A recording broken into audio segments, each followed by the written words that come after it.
Hello दोस्तों, welcome to only IAS. आज date है 11 अक्टूबर 2022 एंड आप सभी का स्वागत है एडिटोरियल डिस्कशन में। आज हम टोटल 3 एडिटोरियल्स डिस्कस करेंगे। पहला एडिटोरियल है रेजिलिएंट मिनरल सप्लाई चेन के बारे में। इसके साथ ही साथ हम दूसरा आर्टिकल डिस्कस करेंगे जहां पर लाइफ स्टॉक सेक्टर की इंपॉर्टेंस को समझेंगे, इसके रिगार्डिंग कुछ इश्यूज को डिस्कस करेंगे एंड उनको कैसे ठीक किया जा सकता है। राइटर इसके बारे में कुछ हमें पॉइंट्स देते हैं। और उसके साथ ही जो थर्ड आर्टिकल है वो है रिगार्डिंग कि कुछ जगह पे पुअर पीपल क्यों होते हैं और जो हमें इंटरस्टेट डिफरेंसेस देखने को मिलते हैं उसके पीछे के क्या रीजंस हैं, उनको कैसे ठीक किया जा सकता है, इसके बारे में राइटर ने कुछ चर्चा करी है। तो स्टार्ट करते हैं पहले आर्टिकल से। देखिए, पहला article resilient mineral supply chain के साथ लिंक्ड है और इसको आप रिलेट कर सकते हो इंडियन इकोनॉमी के इस कंपोनेंट के साथ जीएस पेपर 3 के अंदर। सबसे पहले सप्लाई चेन आखिर होता क्या है। देखो, कोई भी चीज अगर आपने स्टार्टिंग से लेके बिल्कुल एंड तक का जो प्रोसेस होता है वो आता है सप्लाई चेन के अंदर। जैसे कि पहले रॉ मटेरियल्स को सोर्स करना, फिर इन रॉ मटेरियल्स को कन्वर्ट करना बेसिक पार्ट्स के बीच में, उन बेसिक पार्ट्स को कंबाइन करके फाइनल प्रोडक्ट को बनाना, साथ ही साथ किस तरह से हमने सेल्स का पूरा प्रोसेस देखना है। ठीक है, फिर सेल्स का प्रोसेस करते होते आखिरी में प्रोडक्ट डिलीवरी। तो पूरा जो एक तरह से आप ये देख रहे हो कि एक तरह से ये चेन बन गई, एक नेटवर्क बन गया जहां पर क्या हो रहा है, पूरा डिस्ट्रीब्यूशन चैनल को हमने देख रहे हैं, मैन्युफैक्चरर्स भी इंक्लूड हो गया, सप्लायर भी है एंड इवेंचुअली एंड यूजर तक हम पहुंचने की कोशिश कर रहे हैं और यहां पर कस्टमर सपोर्ट भी हमें देखने को मिलती है। अब एक चीज आप नोटिस करो, अगर मान लो कहीं बीच में कहीं पर भी ये चेन टूट गई तो पूरा का पूरा हमारी सप्लाई चेन ब्रेक हो जाएगी और ये जो पूरा नेटवर्क था ये इवेंचुअली डिसरप्ट हो जाएगा। तो हमें यहां पे राइटर क्या बता रहे हैं, हमें राइटर बता रहे हैं कि जो मिनरल्स के अंदर है ना, हमें इस सप्लाई चेन को बहुत ही रेजिलिएंट बनाना है। क्यों बनाना है उसके पीछे का मैं रीजन बताता हूं। देखिए, आपने 15 अगस्त को प्रधानमंत्री मोदी जी की स्पीच सुनी, उसमें उन्होंने आत्मनिर्भरता के ऊपर फोकस किया। अब आत्मनिर्भरता हमने बहुत सारी चीजों में एक्सपीरियंस करने की कोशिश करी है, पर एक मेजर चीज है वो है एनर्जी के सेक्टर के अंदर। क्यों? क्योंकि देखो, आप एक चीज रियलाइज कर रहे हो, पिछले टाइम में हमने रशिया यूक्रेन का क्राइसिस देखा और भी हमें बहुत सारे रीजंस देखने को मिले। उससे हुआ क्या, जो हमें क्रूड ऑयल के प्राइसेस थे हमने देखा कि बहुत तेजी से ऊपर गए, इवन $120 पर बैरल तक हमने उनको प्राइसेस को जाते हुए देखा। तो आप देख रहे हो, इंडिया जो कि नियरली 85% कहीं ना कहीं इंपोर्ट करवाता है एनर्जी रिगार्डिंग जो उसकी चीजें होती हैं, जो ऑयल इसकी डिपेंडेंसी है, उसके लिए क्रूड ऑयल में इतनी ज्यादा जो फ्लक्चुएशंस आती हैं ये बहुत हानिकारक हो सकती हैं। उसी तरह से जब हम बात करते हैं जैसे गैस हो गया, तो गैस के केस में भी हमें ओवरऑल ग्लोबली हमें देखने को मिल रहा है कि काफी सारे इश्यूज हैं। जैसे कि आपने नॉर्ड स्ट्रीम के बारे में सुना है, तो नॉर्ड स्ट्रीम का केस भी एक बहुत इंपॉर्टेंट केस बना जहां पर रशिया से जर्मनी तक हम गैस नेचुरल गैस की पाइपलाइन जो रन करती है उसमें भी हमें कुछ दिक्कतें देखने को मिली, जिस वजह से क्या हुआ, एनर्जी सिक्योरिटी के ऊपर क्वेश्चंस बहुत तेजी से राइज हुए। अब ऐसी सिचुएशन के अंदर इंडिया के पास क्लीन एनर्जी की अगर अच्छी सप्लाई चेन हो तो डेफिनेटली ये जो हमारा फॉसिल फ्यूल के ऊपर डिपेंडेंस है ना, इसको हम कर सकते हैं। और जो हमारे प्रधानमंत्री जी का आइडिया है दैट इज आत्मनिर्भरता इन एनर्जी, इसको अचीव किया जा सकता है।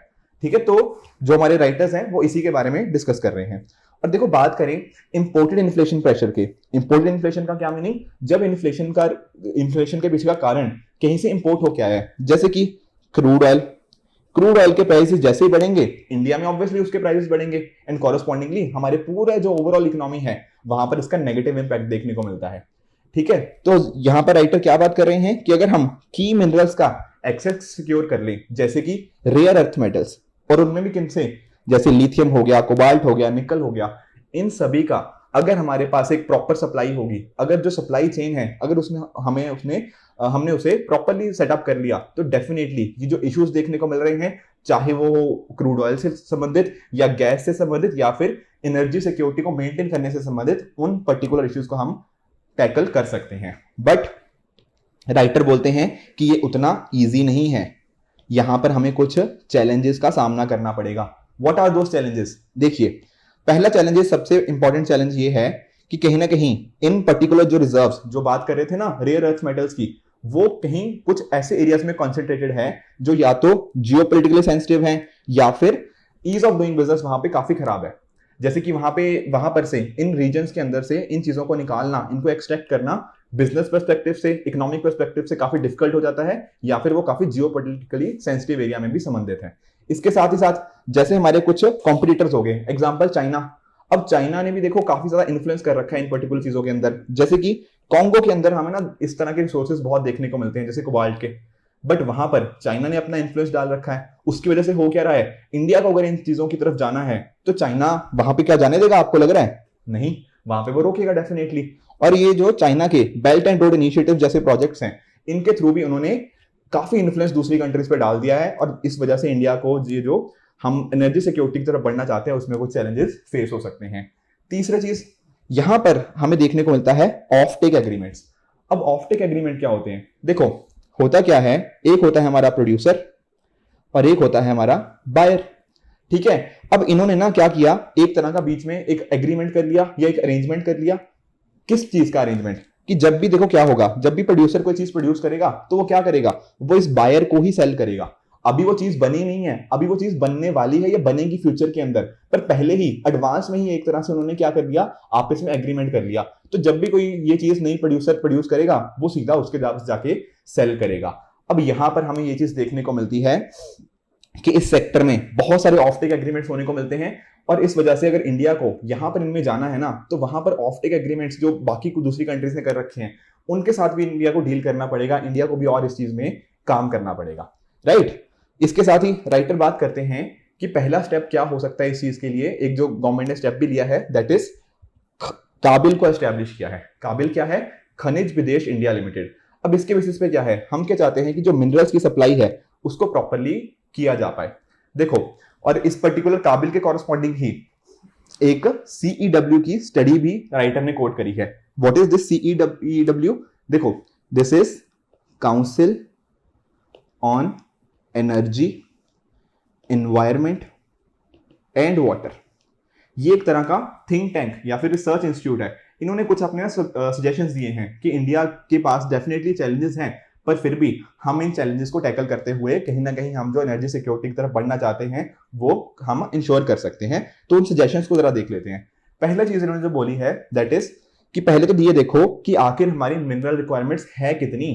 देखो, जब तक हमारे पास डेटा ही नहीं होगा, हमें पता ही नहीं होगा कि कितने एक्चुअली हमारी रिक्वायरमेंट्स क्या है, तब तक हम कैसे डिसीजन ले पाएंगे, ठीक है ना। जो भी हमारा डेटा ड्रिवन अगर हम होता है ना, अगर हम डिसीजन मेकिंग हमारी डेटा ड्रिवन होती है तो डेफिनेटली हम प्रॉपर डिसीजन ले पाएंगे।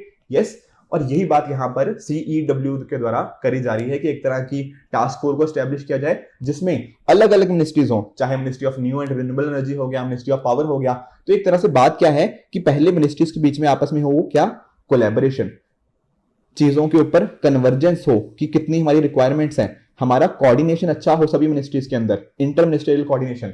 इनको अगर बेटर करेंगे तो कहीं ना कहीं हमारी मिनरल रिक्वायरमेंट्स अच्छे से पता लगेगी।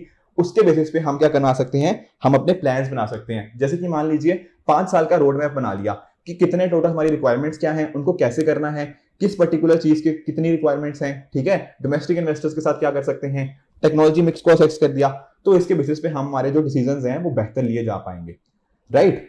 उसके अलावा राइटर ये भी बात करते हैं कि हमें डोमेस्टिक इंडस्ट्री के साथ कोऑर्डिनेट करना पड़ेगा कि किस तरह हम वहां पे प्रॉपर्ली स्ट्रेटेजिक इंटरवेंशंस कर सकते हैं। जैसे कि अभी बात करी ना काबिल की, खनिज विदेश इंडिया लिमिटेड, तो इसमें ये चीज करी भी है और भी इसको बात करी जा रही है कि अगर आप इंडस्ट्री के साथ और कोऑर्डिनेट करते हैं तो ये चीज हमें पता लग सकती है कि प्राइवेट सेक्टर का क्या रोल हो सकता है, गवर्नमेंट सेक्टर का क्या रोल करना है। दोनों एक तरह से आपस में जब कोऑर्डिनेट करेंगे, वहां पर अपनी अपनी एक्सपर्टीज लेकर आएंगे, प्राइवेट सेक्टर अपनी एक्सपर्टीज लेके आएगा, उसके बेसिस पे हमारी रिक्वायरमेंट्स या फिर ये जो हम बात कर रहे हैं सप्लाई चेन एस्टैब्लिशमेंट की, उसको और बेहतर कर सकते हैं। उसी तरह से तीसरा पॉइंट जो राइटर बता रहे हैं that is regarding of tech agreement. अभी डिस्कस किया था ना कि जब बायर और जो प्रोड्यूसर होता है वो एक तरह के एग्रीमेंट में आ जाते हैं, तो यहां पर भी ये बात हो रही है कि अगर इंडिया भी या काबिल इंडिया की तरफ से कह लो जो है वो अगर ऑफ टेक एग्रीमेंट्स को साइन करे तो हम क्या बना सकते हैं, एक reliable source of raw material आ जाएगा, ठीक है ना। अब पता है कि हाँ वहां जब भी प्रोडक्शन होगी ये हमारे पास ही आएगी। तो इस वजह से होता क्या है, ऐसा नहीं है कि वहां पे डिसरप्शन नहीं होगी, जो हम देखी थी ना सप्लाई चेन कि बहुत जगह पे कट लग सकता है, अलग अलग जो डिफरेंट बीच में हमें अलग अलग स्टेक होल्डर्स मिलते हैं। तो अगर हमने ऑफ टेक एग्रीमेंट्स अच्छे से साइन करने स्टार्ट कर दिए तो ये हमें जो पॉसिबिलिटीज थी कि कहीं ये सप्लाई चेन टूट ना जाए, इसमें ये डिसरप्ट ना हो जाए, इसको हम रोक सकते हैं, राइट। उसके साथ ही सेंट्रलाइज नेशनल प्रोक्योरमेंट की भी बात कर रहे हैं कि एक बार हम हमारी तरफ से एक ऑर्गेनाइजेशन हो जो कहीं ना कहीं इस चीज को प्रोक्योरमेंट करे, ताकि प्रेफरेंशियल टर्म्स में हमारी शर्तों के हिसाब से हम उस चीज को साइन कर पाए। उसके साथ ही चौथा पॉइंट जो कहीं ना कहीं राइटर बता रहे हैं दैट इज कि जो हमारे पार्टनर्स हैं, जो स्पेशली जो जियो स्ट्रेटेजिक पार्टनर्स हैं, उनके साथ हम कोऑर्डिनेट कर सकते हैं। एग्जांपल देखो क्वाड का, ठीक है। क्वाड के साथ भी हम इस तरह से कर सकते हैं कि हम एस्टैब्लिश करें resilient clean energy supply chain, ठीक है। क्वाड के साथ हम बहुत सारे और सेक्टर्स में भी कोऑर्डिनेट कर रहे हैं, पर अगर हमारी एक्सटर्नल अफेयर्स मिनिस्ट्री, जो हमारे गवर्नमेंट टू गवर्नमेंट पार्टनरशिप्स हैं, वो आपस में कोलैबोरेशन करें, तो हम इंश्योर कर सकते हैं कि हम अपने जियो स्ट्रेटेजिक पार्टनर्स के साथ मिलकर, जो एक तरह से कह लो जो लाइक माइंडेड कंट्रीज हैं, उनके साथ हम कोऑर्डिनेट करके इंश्योर कर सकते हैं कि इस चीज की सप्लाई कॉन्स्टेंटली हमारे पास आती रहे और ये जो चैलेंजेस हमें फेस करने को मिल रहे हैं, ठीक है, उनको भी रिमूव किया जा पाए। साथ ही साथ राइटर इसके अलावा बात करते हैं को डेवलपमेंट की। अब को डेवलपमेंट का मीनिंग क्या है? यहां पर बात हो रही है कि आपस में मिलकर डेवलप किया जाए, कि या तो कुछ ऑर्गेनाइजेशंस आपस में मिले, ठीक है, जो बात बेसिकली बात है जियो स्ट्रेटेजिक पार्टनर्स की ही बात कर रहे हैं, कि या तो उनके कॉरस्पॉन्डिंग बात करी जा रही है, या फिर कुछ इस तरह के हम प्रोडक्ट्स या नई टेक्नोलॉजीज की तरफ मूव करें जहां पर हमारी रिक्वायरमेंट दूसरे के ऊपर कम हो। जैसे फॉर एग्जांपल राइटर एग्जांपल देते हैं सोडियम आयन बैटरीज का। यहां पर क्या हो सकता है, इसको यूज करते हुए हम जो अपनी रिक्वायरमेंट्स हैं वो दूसरी कंट्रीज के ऊपर कम कर सकते हैं, क्योंकि इस प्रकार की चीजों को हम कहां पे इंडिया के विद इन ही प्रोक्योर किया जा सकता है। उसके अलावा राइटर एक तरह से बात करते हैं रिसाइकलिंग की। देखो आपने 3R का प्रिंसिपल बना है, रिड्यूस, रीयूज एंड साथ ही साथ रिसाइकल। अब देखो राइटर यहां बात कर रहे हैं कि अगर हम रिसाइकलिंग ऑफ मिनरल इनपुट्स इनकी बात करें तो कहीं ना कहीं क्या होगा, हमारी डिपेंडेंस दूसरी कंट्रीज पे कम हो जाएगी ना। क्यों? क्योंकि हम चीजों को क्या कर रहे हैं, रिसाइकल ही तो कर रहे हैं। तो कल को अगर कुछ इस तरह के कुछ हमारे पास केसेस आते भी हैं, जैसे रशिया यूक्रेन क्राइसिस हो गया, या फिर किसी और पर्टिकुलर रीजन की वजह से कंट्रीज के बीच में कुछ इश्यूज फेस होते हैं, उसका इंपैक्ट इंडिया और इंडिया की एनर्जी सिक्योरिटी के ऊपर ना आए, और साथ ही साथ जो आत्मनिर्भरता का भारत का एक तरह से सपना है उसको अचीव करना है। तो ये सारे के सारे प्रोसेसेस या जो सारे के सारे अगर हम इन चीजों को करें, इनके बेसिस पे हम अपने गोल को अचीव कर सकते हैं। तो ये था पहला हमारा जो टॉपिक था, ठीक है, उसको हमने अच्छे से डिस्कस किया। साथ साथ CEW के हमने सजेशंस भी देखे कि किस तरह से हम इस तरफ मूव कर सकते हैं। चलते हैं सेकंड आर्टिकल की तरफ। देखो जो सेकंड एडिटोरियल है वो है लाइफ स्टॉक सेक्टर से रिलेटेड, और इसको आप directly economics of animal rearing GS paper 3 के साथ रिलेट कर सकते हो। देखो आप सभी पढ़ते हो लाइफ स्टॉक सेंसस के बारे में। आप सभी जानते हो कि सेंसस के हिसाब से ना इंडिया के अंदर वर्ल्ड के सबसे ज्यादा लाइफ स्टॉक है, राइट। अब अच्छी बात है कि वर्ल्ड के सबसे ज्यादा लाइफ स्टॉक इंडिया के अंदर ही है, बट कहीं ना कहीं आप एक चीज रियलाइज कर रहे हो, इंडिया के अंदर इवन अगर वर्ल्ड के हाईएस्ट लाइफ स्टॉक है, पर तब भी शायद इंडिया का एग्रीकल्चर सेक्टर आज भी उतना अच्छे से ग्रो नहीं कर पा रहा, राइट। तो कुछ ना कुछ इश्यूज हैं यहाँ पर भी हमारी लाइफ स्टॉक सेक्टर के अंदर, उनको कैसे टैकल करना है इसको भी समझने की कोशिश करेंगे। पर देखो एग्रीकल्चर को भी ना आप 2 पार्ट्स में डिवाइड कर सकते हो। एक तो जैसे हमारे क्रॉप्स हो गया, और बाकी जो अदर एक्टिविटीज, जो अलाइड एक्टिविटीज मान सकते हो। तो उसमें से अगर हम बात करें जैसे लाइफ स्टॉक सेक्टर की, तो लाइफ स्टॉक सेक्टर में आप एक चीज रियलाइज करो, यहां पर क्या है, ये जीडीपी में इनका कंट्रीब्यूशन काफी अच्छा है। पॉइंट समझ पा रहे हो? देखो क्रॉप से भी हमारी आउटपुट आता है, बट लाइफ स्टॉक के लिए जितना इनपुट चाहिए और जितना आउटपुट आता है वो काफी अच्छा है। अगर मैं बात करूं, देखो पिछले 5 सालों के अंदर लाइफ स्टॉक सेक्टर ना 8% से भी ज्यादा ग्रो किया है। जो कंपाउंडेड एनुअल ग्रोथ रेट होती है ना, इसकी 8% से भी ज्यादा है। एग्रीकल्चर जीडीपी में लगभग 27 से 28% अकेला कंट्रीब्यूशन किसका है, लाइफ स्टॉक सेक्टर का। 10% पॉपुलेशन जो रूरल कम्युनिटी है उसको रोजगार देने का काम कौन करता है, लाइफ स्टॉक सेक्टर। तो इंपॉर्टेंस तो इसको काफी है, बट पिछले कुछ टाइम के अंदर कुछ इश्यूज देखने को मिले हैं, उनको एक बार समझते हैं कि राइटर यहाँ पे कहना क्या चाह रहा है। देखिए एनिमल हस्बेंड्री की राइटर बात कर रहे हैं, जहां पर क्या है कि इंडिया के पास बहुत एक मेजर लाइफ स्टॉक सेक्टर है, बट कहीं ना कहीं यहाँ पर आप बाकी चीजें भी देखो कि जैसे चैलेंजेस की बात करें, scarcity of feed and fodder, proper feed नहीं मिलती इनको, फॉडर की दिक्कत आती है, साथ ही साथ डिजीजेस आउटब्रेक। आप सभी ने पिछले कुछ टाइम के अंदर लंपी स्किन डिजीज का नाम सुना है, ठीक है। तो इस डिजीज से काफी सारे हमने देखा है कि कैटल की काफी डेथ हुई है, पर ये इकलौती एक डिजीज नहीं है, इसके पहले भी फुट एंड माउथ डिजीज हो गया, right, black quarter infection, influenza, इस तरह की हजारों आउटब्रेक्स हो चुके हैं। और कहीं ना कहीं इससे क्या हुआ है, इससे हमारे एनिमल्स की डेथ हो जाती है या उनका जो कैपेसिटीज है वो कम हो जाती हैं। तो इस तरह के डिफरेंट इश्यूज हमें देखने को मिलते हैं। लाइफ स्टॉक एक्सटेंशन कम है, अनऑर्गेनाइज्ड मार्केट्स हैं। तो इस तरह के कुछ इश्यूज की बात राइटर कर रहे हैं कि इन चीजों को हमें देखने की जरूरत है। बात करें थोड़े से कि क्या कंट्रीब्यूशन रहा है, तो आप देख पा रहे हो कि लेटेस्ट ट्रेंड्स के हिसाब से लगभग 28% जो कंट्रीब्यूशन है इस पर ग्रॉस वैल्यू एडिशन जो जीवीए होता है उसके अंदर 28% लाइफ स्टॉक का कंट्रीब्यूशन है एग्रीकल्चर सेक्टर। तो कहीं ना कहीं दिखाता क्या है कि इंपॉर्टेंस इसकी काफी ज्यादा है। और इवन अगर हम बात करें देखो जेंडर इक्वालिटी की, तो यहां पर भी लाइफ स्टॉक का इंपॉर्टेंट रोल है। क्यों? क्योंकि अक्सर आप देखते हो कि फीमेल्स एक बहुत इंपॉर्टेंट रोल प्ले करती हैं इस पर्टिकुलर सेक्टर को इंप्रूव करने के लिए। इसके अलावा देखो हमारे किसान भाई जो हैं, आप जानते हो काफी बार ऐसी सिचुएशन आती हैं कि किसी ना किसी वजह से ना क्रॉप फेलियर की चीजें हमें देखने को मिलती हैं। कभी मान लीजिए कोई सूखा पड़ गया या फिर कहीं बार बाढ़ ज्यादा आ गई, ठीक है, इस तरह की चीजें हो जाती हैं। तो अगर मान लो क्रॉप्स के साथ साथ हमारे जो किसान भाई हैं वो लाइफ स्टॉक को भी करें, उससे क्या होगा, एक तरह से क्या होगा, हमने चीजों को क्या कर दिया, डाइवर्सिफाई कर दिया। अगर क्रॉप फेल भी होगी तो हमारे किसान को ये डर नहीं लगेगा कि मैं अपनी फैमिली का पालना कैसे करूंगा, उसके पास लाइफ स्टॉक है, थोड़े बहुत पैसे वो यहां से कमा लेगा। तो एक तरह से जो हमने देखा ना कि नेशनल क्राइम रिकॉर्ड ब्यूरो का जो लेटेस्ट रिपोर्ट थी उसमें बताया गया था कि 10,000 से भी ज्यादा फार्मर्स ने सुसाइड किया। तो ये फार्मर सुसाइड है, इसको टैकल करने के लिए हम थोड़ा लाइफ स्टॉक को भी प्रमोट कर सकते हैं और एक तरह से हमारे जो क्रॉप फेलियर से रिगार्डिंग जो इश्यूज हैं उनको सॉल्व किया जाता है, क्योंकि फार्मर्स की इनकम को हमने क्या कर दिया, डाइवर्सिफाई। इवन जो अशोक दलवाई कमेटी थी जिन्होंने बात क्या करी थी कि 2022 तक किसानों की आय दुगनी करनी है, उन्होंने भी लाइफ स्टॉक को एक इंपॉर्टेंट कंपोनेंट माना था इस पर्टिकुलर चीज के साथ ही।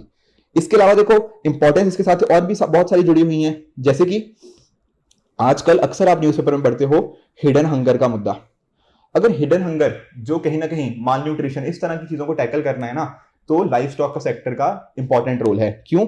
जैसे मान लीजिए यहां से हमें मिल्क मिल रहा है, एग्स मिल रहे हैं, तो हमारा जो फूड एंड न्यूट्रिशन है उसको इंप्रूवमेंट करनी है, तो उसमें definitely livestock is very important role. Global hunger index में इंडिया की परफॉर्मेंस काफी खराब है, इस चीज को अगर इंप्रूव करना होगा तो उसके पीछे लाइफ स्टॉक का रोल बहुत इंपॉर्टेंट हो जाएगा। इसके साथ ही देखो राइटर्स ने कुछ डेटा भी दिया है, जैसे आप देख सकते हो कि नियरली नेशनल इकोनॉमी के लिए 5% डेयरी का कंट्रीब्यूशन है और नियरली 80 मिलियन फार्मर्स को ये डायरेक्टली एम्प्लॉय करता है और इनडायरेक्टली भी बहुत सारे को यहाँ पे एम्प्लॉयमेंट प्रोवाइड हो रही है।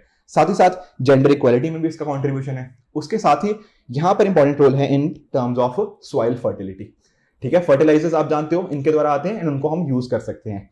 देखो अगर आपने ना जैसे प्रधानमंत्री मोदी जी की 15 अगस्त की स्पीच सुनी हो, तो यहां पर इन्होंने नेचुरल फार्मिंग के ऊपर बहुत बात करी थी और इसी नेचुरल फार्मिंग का एक प्रकार है जीरो बजट नेचुरल फार्मिंग। ठीक है, ZBNF बोलते हैं।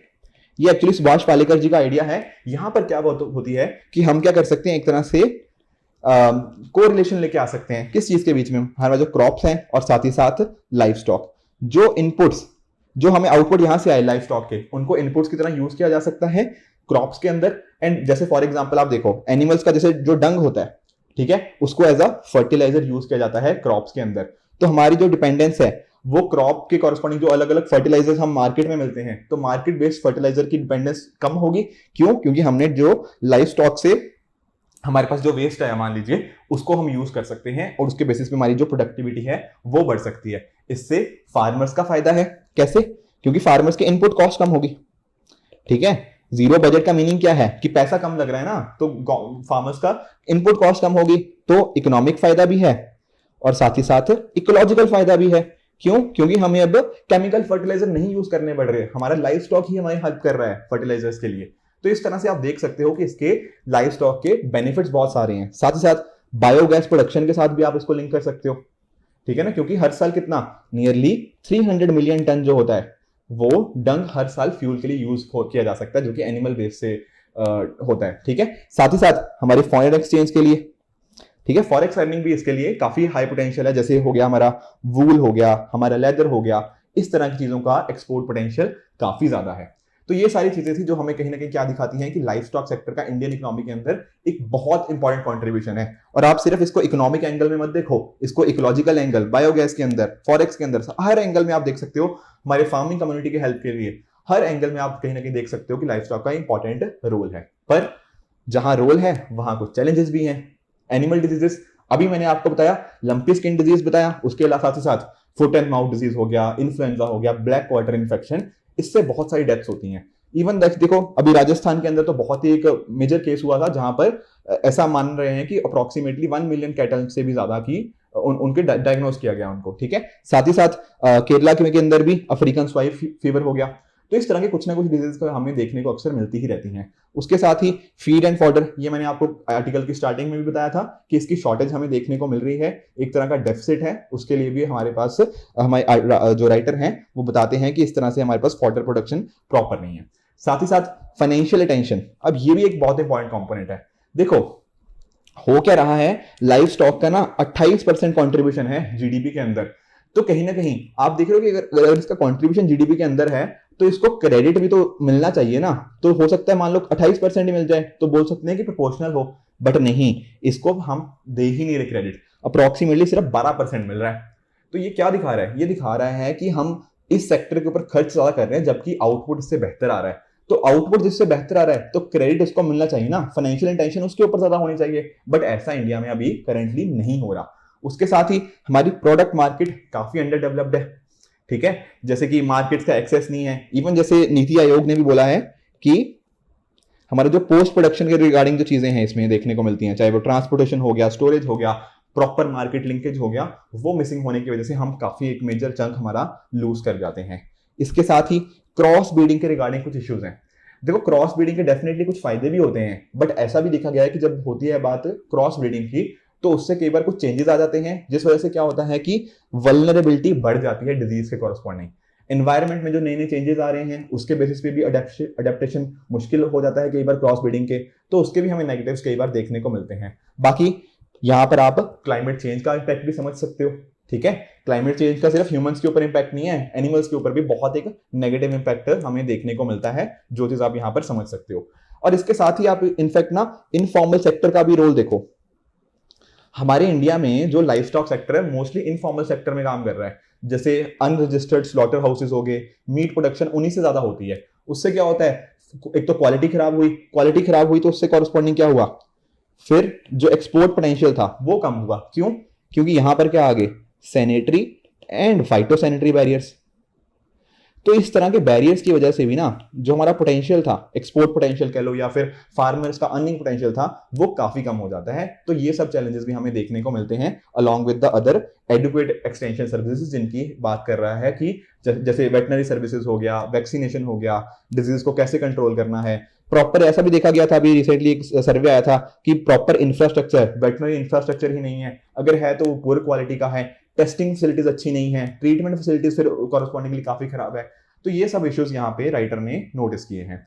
उसके साथ ही देखो राइटर बात कर रहे हैं कि इनके लिए सॉल्यूशंस भी तो चाहिए, जैसे कि पहला है फॉडर सिक्योरिटी। देखा था ना कि फूड एंड फॉडर शॉर्टेज है यहाँ पे, तो एडुकेट अटेंशन यहाँ पर भी हमें पे करने की जरूरत है। And even ministry of new and renewable energy की एक रिपोर्ट आती है जिसमें बात करी गई है क्या कि nearly 500 million ton crop residue का हर साल इंडिया जनरेट करता है, जिसमें से 92 मिलियन टन तो बर्न हो जाता है। अब अगर इसको हम चीज को रोक पाए तो डेफिनेटली ये क्या सर्व कर सकता है, एनिमल फॉडर के लिए एक बहुत अच्छा सोर्स हो सकता है। तो जिस हम बात कर रहे हैं ना कि शॉर्टेज की, फूड सिक्योरिटी का शॉर्टेज है, फॉडर सिक्योरिटी का शॉर्टेज है, या फिर फॉडर नहीं है, तो उसको हम इसके थ्रू टैकल कर सकते हैं। उसके अलावा देखो यहाँ पे बात कर रहे हैं जेनेटिक सर्विलेंस की। ये जो इतनी सारी डिजीजेस आउटब्रेक होती हैं, अगर इनको प्रिवेंट करना है तो वो कैसे हो सकती हैं, जेनेटिक सर्विलेंस से हम इनका बिहेवियर को एनालाइज कर सकते हैं। इसके साथ ही आजकल ना हमारे पास बहुत सारे टेक्नोलॉजिकल सॉल्यूशंस आने लग गए हैं, जिनके बेसिस पे जैसे मान लीजिए हमने कोई पर्टिकुलर कैटल है उसका हम टेम्परेचर मॉनिटर कर सकते हैं, या फिर जो और उनके इंटरनल प्रोसेसेस होते हैं उनको हम रेगुलेट कर सकते हैं। उसके बेसिस पे हम देख सकते हैं क्या चेंजेस आ रहे हैं, एंड उनको हम डेटा ड्रिवन बेसिस के ऊपर हम उनके चेंजेस को नोटिस करते हुए कुछ प्रॉपर टाइमली एक्शंस ले सकते हैं, और जिससे ये इस तरह के आउटब्रेक्स को प्रिवेंट किया जा सकता है। साथ ही साथ यूनिफाइड लाइफ स्टॉक मार्केट आप देख सकते हो, जैसे अमूल का एग्जांपल अब आप सभी जानते हो, व्हाइट रेवोल्यूशन का, जहां पर वर्गीस कुरियन जी ने एक बहुत इंपॉर्टेंट रोल प्ले किया था, राइट। तो ये सारी चीजें भी अगर हम आज के टाइम पे करें जहां पर इंडस्ट्री और फार्मर के बीच में प्रॉपर लिंकेज हो, तो हम क्या कर सकते हैं, इस लाइफ स्टॉक का प्रॉपर यूटिलाइजेशन किया जा सकता है। साथ ही साथ राइटर बात करते हैं इंडिजीनियस ब्रीड जीन बैंक्स की, ताकि जो इंपॉर्टेंट जीन्स हैं उनको हम स्टोर कर पाएं, उनको हम प्रोटेक्ट कर पाएं, ताकि आने वाले टाइम के अंदर अगर कुछ चेंजेस भी आते हैं, चाहे वो इन्वायरमेंट के अंदर हो, तब भी हमारे पास कुछ अच्छे जीन्स हो जिसके बेसिस के ऊपर हम इन चीजों को, हमारा जो लाइफ स्टॉक सेक्टर है उसको और बेहतर कर पाएं, ठीक है। साथ ही साथ जो हमने और इश्यूज पढ़े थे वेटनरी के रिगार्डिंग, उसके कॉरस्पॉन्डिंग कुछ जो सर्विसेज हैं उनको एक्सपेंड किया जाना चाहिए। एम्बुलेंस सर्विसेज हो गया, प्राइमरी ट्रीटमेंट हो गया, जो टेस्टिंग फैसिलिटीज कमी थी, ठीक है, तो वो सारी चीजों को ठीक करने की बात यहाँ पे कर सकते हैं। एंड लास्टली राइटर बात करते हैं वन हेल्थ अप्रोच की। अब वन हेल्थ अप्रोच क्या है? देखो, एक ऐसी अप्रोच जहां पर human health, environment health as well as animal health, ये तीनों का जहां पे कॉम्बिनेशन आता है ना, उसको बोल देते हैं वन हेल्थ अप्रोच। यानी कि ऐसा नहीं सोचना चाहिए कि हमारी ह्यूमन हेल्थ अच्छी है तो बस ठीक है, नहीं, हमें एनवायरनमेंट को भी साथ लेके चलना है, हमें एनिमल्स को भी, बेसिकली पूरे हमारे ना पूरे एनवायरनमेंट को अगर हम साथ लेके चलें, अलग अलग एस्पेक्ट्स को साथ लेके चलें। क्यों? क्योंकि आपस में एक दूसरे का ना इंटरडिपेंडेंस है हमारी। ऐसा नहीं है कि कोई चीज सिर्फ एनिमल्स को इंपैक्ट करती तो हमें नहीं करती, या कोई चीज एनवायरनमेंट को इंपैक्ट करती तो हमें नहीं करती। नहीं, सारी चीजें एक दूसरे को इंपैक्ट करती हैं। तो अगर हमारी अप्रोच वन हेल्थ अप्रोच जैसी होगी तो ये चीजें हमें हेल्प कर सकती हैं। इसके साथ ही देखो, गवर्नमेंट ने बहुत सारे इनिशिएटिव्स भी लिए हैं, जैसे कि राष्ट्रीय गोकुल मिशन, राइट। उसके साथ ही हमने हेल्थ कार्ड्स भी इशू किए हैं। इनफैक्ट ना, हमारे जो लाइफ स्टॉक है उनके लिए हेल्थ कार्ड्स इशू किए हैं, जिनका नाम क्या रखा है? नकुल स्वास्थ्य पत्र। तो इस तरह के गवर्नमेंट के डिफरेंट डिफरेंट इनिशिएटिव्स हैं। साथ ही हमने नेशनल जो नाबार्ड है, national bank for agriculture and rural development, साथ ही साथ national centre for disease control NCDC, इन्होंने भी बहुत सारे एफर्ट्स लिए हैं, जैसे कि पशु संजीवनी हो गया, national programme for dairy development हो गया। इस तरह के बहुत सारे इनिशिएटिव्स आ रहे हैं, जिसकी वजह से क्या हो रहा है कि लाइफ स्टॉक सेक्टर को और गवर्नमेंट अच्छे से प्रमोट कर रही है। क्योंकि जो हमारा यहाँ पे आपने देखा कि इकोनॉमिक इंपॉर्टेंस बहुत ज्यादा है लाइफ स्टॉक सेक्टर का, और अगर हमें एग्रीकल्चर को और हमारे फार्मर्स की सिचुएशन को और बेहतर करना है, वहां पर लाइफ स्टॉक सेक्टर का एक मेजर रोल होने वाला है। ठीक है, तो ये था सेकंड एडिटोरियल। चलते हैं तीसरी एडिटोरियल की तरफ। ये देखो, ये पर्टिकुलर थोड़ा इकोनॉमी से लिंक्ड है। यहां पर राइटर जो बात कर रहे हैं कि there are no poor people, only people in poor places. ये इंडियन एक्सप्रेस का आर्टिकल है। थोड़ा समझने की कोशिश करते हैं कि यहाँ पे मीनिंग क्या है। देखो, मैं आपको एक एग्जांपल से समझाता हूं। मैं जैसे एक ना मैंने अभी थोड़े टाइम पहले एक चीज नोटिस करी। वो चीज क्या थी? देखो, एक पर्सन था, एक मैं जिसको जानता था। तो वो पर्टिकुलर पर्सन अप्रोक्सीमेटली ना वो थोड़े हाउस होल्ड एक्टिविटीज में वर्क कर रहा था। ठीक है, कि जैसे मान लीजिए कि किसी के घर पे जाके कुछ क्लीनिंग का काम कर दिया, इस तरह की चीजें। और वो जिस सिटी में मैं रहता था, एक छोटी सिटी के अंदर, तो ही वाज अर्निंग लाइक 10,000 15,000 इस तरह से महीने का। पर recently what he did was he move to Bangalore, और बैंगलोर जाके he started working in one of the companies, Urban Company. ठीक है, पहले अर्बन क्लैब था आई थिंक नाम इसका। तो यहां पर काम करने लग गया, और जैसे ही वो बैंगलोर में ये काम करने लग गया, ही स्टार्टेड अर्निंग लाइक 50,000 या समथिंग लाइक दैट। 40-50,000 आसानी से उसको मिल रहे हैं। अब यहां पर राइटर ने भी ना इसी तरह की एग्जांपल्स को कोट किया है। जैसे कि इन्होंने बात करी है एक इलेक्ट्रीशियन की। जब वो कानपुर में रहता था और अब वो बैंगलोर में रह रहा है, तो यहां पर उसको 3 गुना ज्यादा सैलरी मिल रही है। तो कहीं ना कहीं ये क्या दिखा रहा है? ये दिखा रहा है कि जैसे ही हम अपनी सिटीज को चेंज करते हैं, हमें एक मैसिव डिफरेंस देखने को मिलता है इन द वेजेस। ठीक है ना, सेम काम के लिए हो सकता है कि आपको ना किसी भी, मान लीजिए ओडिशा के एक छोटे से गांव में हो सकता है वहां पे 10,000 मिले। On the other hand same काम अगर आप दिल्ली में कर रहे हो, या मुंबई में कर रहे हो, बैंगलोर, कैलकाटा, चलो कैलकाटा भी, या चेन्नई हो गया, तो इस तरह के सिटीज में आपको बहुत ज्यादा कंपैरेटिवली ज्यादा सैलरीज मिलेंगी। तो ये डिफरेंशियल क्यों है? तो यहां पर राइटर बात कर रहे हैं कि मेजरली 5 एरियाज के अंदर है। पहला state, cities, sectors, firms and skills. तो समझने की कोशिश करते हैं। देखो, पहला स्टेट का तो आप चीजें समझ गए। जैसे यहां पे राइटर ने बात करी है कि साउथ और वेस्ट इंडिया, ठीक है, यहां पर हमें देखने को मिलेगा आने वाले 20 साल में बहुत मेजर ग्रोथ चल रही है, अभी भी चल रही है, आने वाले टाइम में भी चलेगी डेफिनेटली। 35% ऑफ जीडीपी ग्रोथ के लिए ये साउथ और वेस्ट इंडिया की जो 6 स्टेट्स हैं वो रिस्पॉन्सिबल है, पर पॉपुलेशन ग्रोथ सिर्फ 5% है। इसके बेसिस पे क्या होगा? यहां पर ये पर्टिकुलर जो स्टेट्स हैं, यहां पर वेज इनइक्वालिटी कहीं ना कहीं बढ़ेगी।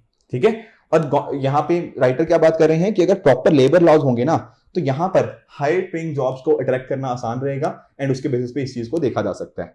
उसी तरह से दूसरी चीज है सिटीज। अब सिटीज में क्या बात कर रहे हैं? सिटीज में जैसे एग्जांपल दिया गया है हैदराबाद का। अब हैदराबाद की देखो जीडीपी ओडिशा जो कि एक स्टेट है, ठीक है ना, उससे भी ज्यादा है, और जम्मू एंड कश्मीर से 4 गुना है। इससे हमें क्या पता लगता है कि बाकी सारी सिटीज के अंदर कुछ ना कुछ लो पेइंग जॉब्स है। ठीक है, और उसके पीछे का इन्होंने एक रीजन दिया है, वो ब्यूरोक्रेसी को रिस्पॉन्सिबल माना है कि इनकैपेबल जब डिस्ट्रिक्ट मजिस्ट्रेट्स होते हैं ना, वो भी एक तरह से रिस्पॉन्सिबल होते हैं इस पर्टिकुलर चीज के लिए। तो यहां पर बात क्या कर रही है एज ए सोल्यूशन? उन्होंने बात करी है कि जो नॉमिनल वेजेस होती हैं, यानी कि जिस चीज के लिए एम्प्लॉयर्स रिस्पॉन्सिबल है, मतलब जिसका ध्यान एम्प्लॉयर्स को रखना होता है, और रियल वेजेस जो एम्प्लॉयज के ऊपर होती हैं, कि हमें टोटल एक्चुअल में सब कुछ कट के, या फिर कि किस तरह का लिविंग स्टैंडर्ड वो चाहते हैं, उसके बेसिस पे अगर इसके बीच में थोड़ा डाइवर्जेंस आती है तो वहां पर हाई पेइंग जॉब्स को अट्रैक्ट किया जा सकता है। तीसरी बात जो राइटर कर रहे हैं that is regarding to sector. अब देखो ये बहुत ही लॉजिकल चीज है। आप देखते हो कि जो एग्रीकल्चर है वो 42% हमारी जो लेबर फोर्स है वो एग्रीकल्चर के अंदर है, पर जीडीपी में कंट्रीब्यूशन बहुत कम है 16% का। ऑन द अदर हैंड जब बात करते हैं सॉफ्टवेयर सेक्टर की, वहां लेबर फोर्स का बहुत ही छोटा पोर्शन है, पर वहां पर जीडीपी का पोर्शन बहुत ज्यादा है। ये बहुत ही ऑब्वियस बात है, राइट। तो देखो यहां पर आप पॉइंट जानते हो किसका, डिसगाइज्ड अनएम्प्लॉयमेंट का, ठीक है ना। हमें एग्रीकल्चर सेक्टर के अंदर डिसगाइज्ड अनएम्प्लॉयमेंट देखने को मिलती है कि जरूरत से ज्यादा लोग यहां पर एम्प्लॉयड हैं। इस वजह से होता क्या है, लोगों की मार्जिनल प्रोडक्टिविटी वो जीरो होती है एग्रीकल्चर के अंदर, कि नए नए लोग आते जा रहे हैं पर वो आउटपुट में कंट्रीब्यूट नहीं कर रहे। सॉफ्टवेयर सेक्टर में ऐसा नहीं है। और सॉफ्टवेयर सेक्टर आप देख भी रहे हो, यहां पर क्या बात हो रही है, बात हो रही है फोर्थ इंडस्ट्रियल रेवोल्यूशन की। नई नई चीजें आ रही हैं, आर्टिफिशियल इंटेलिजेंस हो गया, बिग डेटा हो गया, इंटरनेट ऑफ थिंग्स हो गया, इस तरह की जो नई नई चीजें आ रही हैं, तो डेफिनेटली वहां पर जीडीपी में कंट्रीब्यूशन उनका काफी ज्यादा है।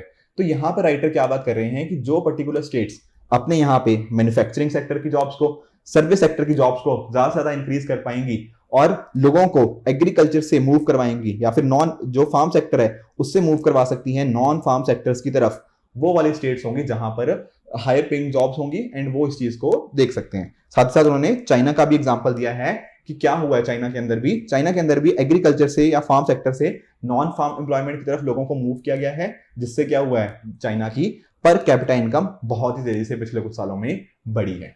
उसी तरह से राइटर बात कर रहे हैं चौथा पॉइंट, दैट इज फर्म्स के बारे में।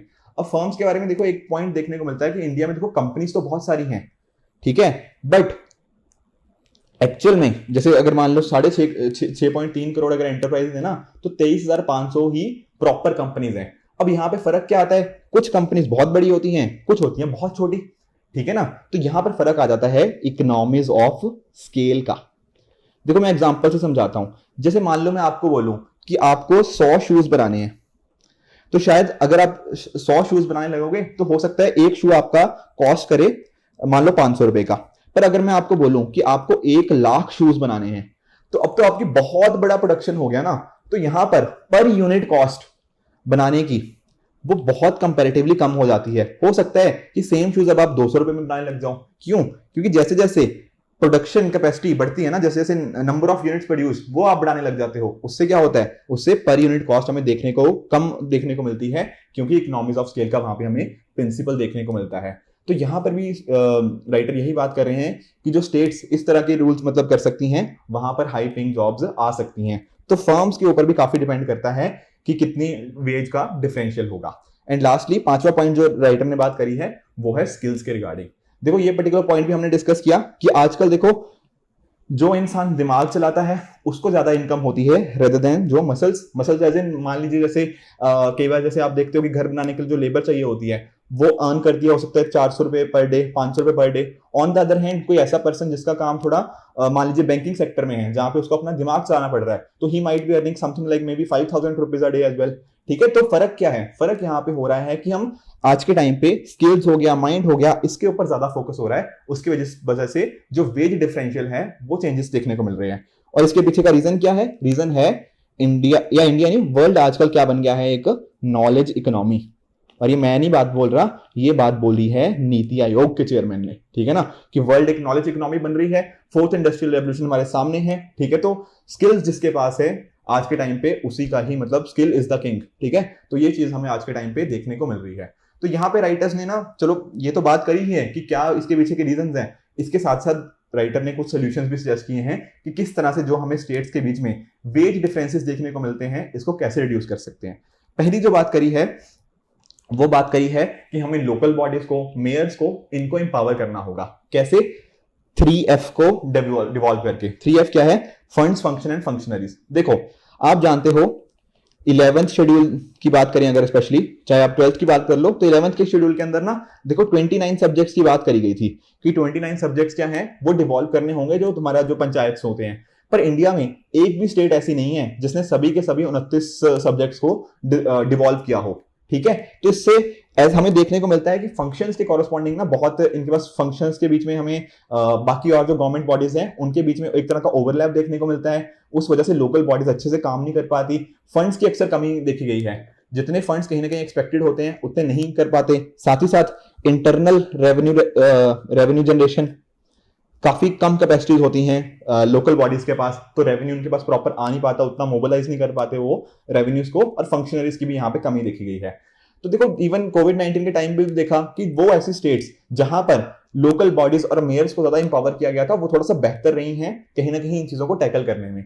तो यहाँ पर भी यही बात हो रही है कि अगर हमें वेज डिफरेंसेस को कम करना है ना, तो यहाँ पर लोकल बॉडीज का, मेयर्स का, इनका रोल बहुत इंपॉर्टेंट होने वाला है। साथ ही साथ राइटर बात कर रहे हैं कि एनरोलमेंट को इंप्रूव करना पड़ेगा हमें गवर्नमेंट स्कूल्स के अंदर। थर्डली स्किल्स, ठीक है, बात करी फोर्थ इंडस्ट्रियल रेवोल्यूशन की, तो ये स्किल्स हैं, हमें इस चीज को प्रॉपरली यूटिलाइज करना पड़ेगा। इवन देखो आप बात करें कि एक तरह से ना जो इंडस्ट्री को स्किल्स चाहिए और जो लोगों के पास आजकल जॉब्स नहीं, जो डिग्रीज हैं, उनके बीच में काफी हमें वेरिएशन देखने को मिलता है। देखो एक पॉपुलर रिपोर्ट है इंडिया स्किल्स रिपोर्ट।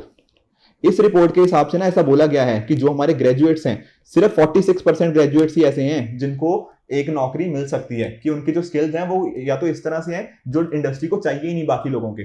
ठीक है, तो हमारे जो स्किल्स इंडस्ट्री और एकेडमिया के बीच में कोलैबोरेशन है उसको इंप्रूव करेंगे, उससे स्किल्स बेहतर हो पाएंगे, एंड कहीं ना कहीं ये जो सप्लाई और डिमांड के बीच का मिसमैच है इसको हम टैकल कर सकते हैं। चौथी चीज जो राइटर बात कर रहे हैं दैट इज कि हमें एग्रीकल्चर के अंदर रिफॉर्म्स लेके आने की जरूरत है। ठीक है, पावर जनरेशन अफोर्डेबल बेसिस पे हो पाए। ठीक है, पब्लिक ट्रांसपोर्ट की बात कर रहे हैं यहाँ पे। ठीक है, इवन देखो ये पॉइंट ना एक्चुअल में जो हमारे मिनिस्टर हैं नितिन गडकरी जी, उन्होंने भी ये पॉइंट बोला हुआ है कि कहीं ना कहीं अगर हम लॉजिस्टिक्स कॉस्ट को हम कम कर पाए, अभी बहुत हाई है, ठीक है, 15-16-14-15% के आसपास है हमारी जीडीपी का लॉजिस्टिक्स कॉस्ट, अगर कहीं ना कहीं हम इसको कम कर पाए तो जो हमारे पोस्ट प्रोडक्शन लॉसेज हैं स्पेशली एग्रीकल्चर सेक्टर के अंदर, उनको हम कर सकते हैं, जैसे कि स्टोरेज रिलेटेड हो गया, ट्रांसपोर्टेशन हो गया, मार्केटिंग हो गया।